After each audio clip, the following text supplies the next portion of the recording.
Praise the Lord. I greet you very good morning in the precious name of our Lord and Savior Jesus Christ.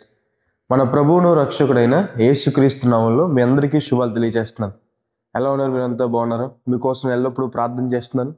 మీరంతా క్షమాభివృద్ధి పొందాలని, ఈ వాగ్దానం వీక్షిస్తున్న మీరు దేవుడి నుంచి ఆశీర్వాదం పొందుకోవాలని మీకోసం ఎల్లప్పుడూ ప్రార్థన చేస్తున్నాను. మీకు ఏ ప్రార్థన అవసరం ఉన్నా మాకు తెలియపరచండి. మీ కొరకు ప్రార్థన చేయడానికి ఎల్లప్పుడూ కూడా సిద్ధంగా ఉన్నాను. మీరు ఈ వాగ్దానాల ద్వారా దీవుని పొందినట్టయితే ఈ వాగ్దానాన్ని మీకు తెలిసిన వారికి షేర్ చేయండి. ఎందుకంటే దేవుని వాక్యం మనకు సంతోషాన్ని ఇస్తుంది. దేవుని వాక్యం మనల్ని ఆదరిస్తుంది. దేవుని వాక్యం మన జీవితాన్ని కడుతుంది. దేవుని వాక్యం మనకు వెలుగునిస్తుంది. కాబట్టి అలాంటి దేవుని వాక్యాన్ని 10 మందికి మనం షేర్ చేయడం ద్వారా మనము దీవించబడతాం, అలాగే విన్నవాళ్ళు కూడా దీవించబడతారు. లుస్త్రాలో బలహీన పాదాలు కలిగిన వ్యక్తి దేవుని వాక్యం విన్న తర్వాత విశ్వాసం కలిగిందంట. ఆ విశ్వాసం అతన్ని స్వస్థపరిచిందని దేవుని వాక్యం సెలవిస్తుంది. ఈరోజు వినటం వల్ల మనకు విశ్వాసం కలుగుతుంది. పక్క వాళ్ళకి దేవుని వాక్యం షేర్ చేయడం ద్వారా వారు విశ్వాసం బలపరచబడతారండి. వారికి సువార్త ప్రకటించినందుకు, సువార్తను వారి దాకా తీసుకెళ్ళినందుకు దేవుడు మిమ్మల్ని విశేషంగా దీవిస్తాడు. సువార్త ప్రకటించే వారి పాదములు సుందరములు అని రాయబడింది కదా. ఉన్నత స్థలాల్లో దేవుడు నిలబెడతాడు. బైబిల్ గ్రంథంలోంచి ప్రతిరోజు కూడా ఒక వాగ్దానం ధ్యానం చేస్తున్నాం కదా. ఈరోజు కూడా ఒక వాగ్దానం ధ్యానం చేద్దాం. చూడండి, బైబిల్ శూన్యవారంతో ఓపెన్ చేయండి. నిర్గమకాండము 15వ అధ్యాయం 26వ వచనం రాయబడింది. నిన్ను స్వస్థపరచు యెహోవాను నేనే. హల్లెలూయా. నేనే అనే మాట దేవుని అధికారాన్ని తెలియపరుస్తుంది. ఆయన మాత్రమే, ఆయన తప్ప వేరొకరు ఆ కార్యం చేయలేరని దేవుడు నేనే అని పలికినట్టు మనం చూస్తాం. నీకు సహాయం చేయవాడు నేనే, ఆయన తప్ప వేరొకరు మనకి సహాయం చేయలేరని. మిమ్మల్ని ఆదరించేవాడు నేనే, ఆయన తప్ప వేరొకరు మనల్ని ఆదరించలేరని. క్రీస్తు ప్రభు వారు ఈ లోకానికి వచ్చినప్పుడు కూడా నేనే అని, ఆయనే దేవుడు, ఆయన అధికారం కలిగిన వ్యక్తి అని తెలియపరచడానికి ఆయన పలికిన 7 మాటలు మనం చూస్తాం. నేనే మార్గమును, సత్యమును, జీవమును అంటే అర్థం ఏంటంటే ఆయన తప్ప వేరొకరు లేరని. నేనే లోకమునకు వెలుగై ఉన్నానని ప్రభువు మాట్లాడడం, ఆయన లోకాన్ని వెలిగించడానికి వచ్చారని. నేనే జీవాహారణ ఉన్నాను, ఆయన నిత్య జీవాన్ని ఇవ్వడానికి వచ్చారని. ఇక్కడ రాయబడింది, మిమ్మల్ని స్వస్థపరచు యెహోవాను నేనే. ఆయన మిమ్మల్ని స్వస్థపరచువాడని. డాక్టర్స్ కూడా చెప్పే మాట, వైద్యం అయితే అందిస్తాం కానీ స్వస్థత మాత్రం దేవుడి నుంచి రావాలని. దేవుడు మనల్ని స్వస్థపరచువాడు. ఆత్మీయంగా, మానసికంగా, శారీరకంగా దేవుడు మనల్ని స్వస్థపరుస్తారని. అవిశ్వాసంలోకి వెళ్ళిపోతున్నప్పుడు మన విశ్వాసం స్వస్థపరచబడాలి. లోకాన్ని ప్రేమిస్తున్నప్పుడు దేవుని విషయంలో మన ప్రేమ స్వస్థపరచబడాలి. ఆత్మీయంగా మనకు స్వస్థత కావాలి, అలాగే మానసికంగా కూడా మనకు స్వస్థత కావాలి. చాలా మందికి ఎంత బలం ఉన్నా మానసికంగా కృంగిపోవడం ద్వారా ఏ పని కూడా చేయలేరు. బైబిల్లో ఏలియా గారు రోషం కలిగిన ఆయన ఒకనొక సందర్భంలో కృంగిపోవడం మనం చూస్తాం. ఆయన కృంగిపోయినప్పుడు దేవుడు ఏలియా గారిని బలపరుస్తారు. మనిషి వేటి కోసం అయితే ఆలోచిస్తాడో దాని ప్రకారంగానే జీవిస్తాడని. అందుకే పేతురు గారు అంటారు, మన బుద్ధికి స్వస్థత రావాలని. ఒక మనిషి బుద్ధికి, ఆలోచనకి స్వస్థత వస్తే మనిషి జీవితం మార్చబడుతుందని. మూడవదిగా దేవుడు మనల్ని శారీరకంగా స్వస్థపరచువారని. క్రీస్తు ప్రభు వారు పొందిన దెబ్బల చేత మనం స్వస్థత పొందితిమి అని దేవుని వాక్యం సెలవిస్తుంది. క్రీస్తు ప్రభు వారు 39 కొరడ దెబ్బలు భరించారు మనల్ని స్వస్థపరచాలని. జ్వరం మొదలుకొని మరణం వరకు కూడా ప్రతి విషయంలో దేవుడు స్వస్థపరచగలడని, ఆయన స్వస్థతను అనుగ్రహిస్తారని. పేతురు అత్త జ్వరంతో బాధపడితే క్రీస్తు ప్రభు వారు వెళ్ళి ముట్టి స్వస్థపరిచారని. కుష్ఠరోగంతో బాధపడుతున్న వ్యక్తి ప్రభు దగ్గరికి వచ్చినప్పుడు దేవుడు అతన్ని హత్తుకుని స్వస్థపరిచారని.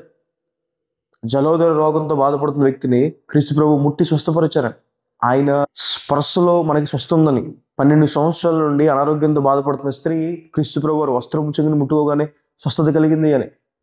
క్రీస్తు ప్రభు వారు ఉమ్ము వేసి మట్టిని బురద కింద చేసి ఒకతని కళ్ళుకి రాసినప్పుడు అతని కళ్ళు స్వస్థపరచబడ్డాయని, అతడు చూపు పొందాడని దేవుని వాక్యం సెలవిస్తుంది. ఆయన ఉమ్ములో స్వస్థ ఉందని, క్రీస్తు ప్రభు వారు మాటలో స్వస్థ ఉందని. క్రీస్తు ప్రభు వారి దగ్గరికి ఒక శతాధిపతి వచ్చి, ప్రభువా నా దాసుడు అనారోగ్యంతో బాధపడుతున్నాడు, స్వస్థపరచమని అడిగినప్పుడు క్రీస్తు ప్రభు వారు నీతో పాటు వస్తాను పదా అన్నప్పుడు అతను అంటాడు, ప్రభువా నువ్వు నా ఇంటికి రావడానికి అర్హత లేనివ్వండి, నువ్వు మాట మాత్రం సెలవు ప్రభు, ఇక్కడి నుంచి నా దాసుడు స్వస్థపరచబడతాడని. నీ మాటలో అధికారం ఉంది, ఇక్కడి నుంచి నువ్వు పలుకు చాలు ప్రభువా, అక్కడ నా దాసు స్వస్థపరచబడతాడని చెప్పినప్పుడు క్రీస్తు ప్రభు వారు అంటారు కదా, ఇతనుకున్న విశ్వాసం ఇశ్రాయేల్ ఎక్కడా కూడా చూడలేదు, ఇతని విశ్వాసం గొప్ప విశ్వాసం అని. ఇతను ఇంటికి వెళ్ళేసరికి అతడు దాసుడు లెగిసి తిరగడం చూస్తాడు. అడుగుతాడు, ఈ సమయాన్ని నువ్వు స్వస్థత పొందావంటే నిన్న మధ్యాహ్నం 1 గంట కానీ. అదే సమయాన్ని క్రీస్తు ప్రభు వారు చెప్పారు, నీ దాసుడు స్వస్థత పొందాడు అని. హల్లెలూయా. యాయిరు కుమార్తె చనిపోయినప్పుడు క్రీస్తు ప్రభు వారు చిన్నదానాలు ఇమ్మని చెప్పగానే మరణించిన ఆ కుమార్తె తిరిగి లేచిందని. చనిపోయిన లాజర్ని క్రీస్తు ప్రభు వారు నోటి మాట ద్వారా తిరిగి లేపారు. దేవుడు ప్రతి విధమైన అనారోగ్యాన్ని స్వస్థపరచగలరు. ఈరోజు మీరు ఏ అనారోగ్యంతో బాధపడుతున్నారు, ఎటువంటి సమస్య గుండా వెళ్తున్నారు, ఆయనకి అసాధ్యమైనది ఏదీ లేదు. దేవుడు ప్రతి ఒక్కరిని ముట్టి స్వస్థపరిచి మంచి ఆరోగ్యాన్ని దయచేస్తారని. దేవుని మాటను మనం శ్రద్ధగా ఉన్నప్పుడు దేవుడు మనకు స్వస్థతను అనుగ్రహిస్తారని. ఇశ్రాయేలు ప్రజలు ఐగుప్తు నుండి బయటకు వచ్చేసిన తర్వాత వారికి నీళ్లు దొరకలేదు. ఆ సమయంలో మారా అన్న చోటకు వెళ్ళారు, నీళ్లు చేదుగా ఉన్నాయి. అప్పుడు దేవుడు చెప్పిన మాట, మోషే నీకు కనపడుతున్న ఒక కొమ్మని తీసుకువెళ్ళి ఆ నీళ్ళలో వేయమన్నప్పుడు ఆ నీళ్లు మధురంగా మారాయి. వాస్తవానికి కొమ్మ వేస్తే నీళ్ళు ఎలా మధురంగా మారుతాయి? దేవుడు చేసిన అద్భుతకార్యం. ఇప్పుడు దేవుడు చెప్పిన మాట, ఈ రోజు నేను చెప్పినప్పుడు, నేను చెప్పిన వెంటనే మీరు ఎలా అయితే నా మాటకు లోబడ్డారో, నేను చెప్పిన పని ఎలా అయితే మీరు చేశారో, ఇలాగే మీరు నా మాటకు లోబడితే నేను మిమ్మల్ని స్వస్థపరుస్తాను, ఏ తెగులు రాకుండా కాపాడుతానని, ఒకళ్ళు వచ్చిన వాళ్ళు స్వస్థపరుస్తారని దేవుడు మాట్లాడి మనం చూస్తాం. ఈరోజు దేవుని మాటకు మీరు లోబడితే, దేవునికి మీరు ప్రాముఖ్యత ఇస్తే దేవుడు మీకు స్వస్థతను అనుగ్రహిస్తారు. మనకు అన్ని ఆశీర్వాదాలు దేవుని మాటకు లోబడటంలో ఉన్నాయని. ఈ దేవుడిని యెహోవా మాటను శ్రద్ధగా వింటే సమస్త జనుల కంటే దేవుడిని అధికంగా హెచ్చిస్తాడని దేవుని వాక్యం సెలవిస్తుంది. రోజు మీరు ఏ అనారోగ్యంతో బాధపడుతున్నారు, ఒకవేళ దీర్ఘకాలిక అనారోగ్యం కావచ్చు, ఒకవేళ యాక్సిడెంట్ అయ్యి శరీరంలో గాయాలు ఉండొచ్చు, ఒకవేళ చిన్న అనారోగ్యాలు కావచ్చు, ఏదైనా సరే దేవుని నామమున ప్రార్థన చేసినప్పుడు మనకి స్వస్థత కలుగుతున్నాడు. యేసు నామములో స్వస్థత ఉంది అని దేవుని వాక్యం సెలవిస్తుంది. కాబట్టి ఈ వాగ్దానం విశ్వసించండి. మిమ్మల్ని స్వస్థపరచు యెహోవా ఆయనే మిమ్మల్ని బాగు చేస్తాడు, ఆయనే మిమ్మల్ని స్వస్థపరుస్తాడు, ఆయనే మిమ్మల్ని లేవనెత్తాడు. చరిత్రలో పాల్ యాంగ్చో అని చెప్పి ఓ దేవుని సేవకులు ఉండేవారు సౌత్ కొరియా దేశంలో. ఆయన వాస్తవానికి బుద్ధుడిని దేవుడికి ఆరాధించేవాడు. అయితే ఆయన 17వ సంవత్సరం ఉన్నప్పుడు హాస్పిటల్కి వెళ్తాడు అనారోగ్య కారణంగా.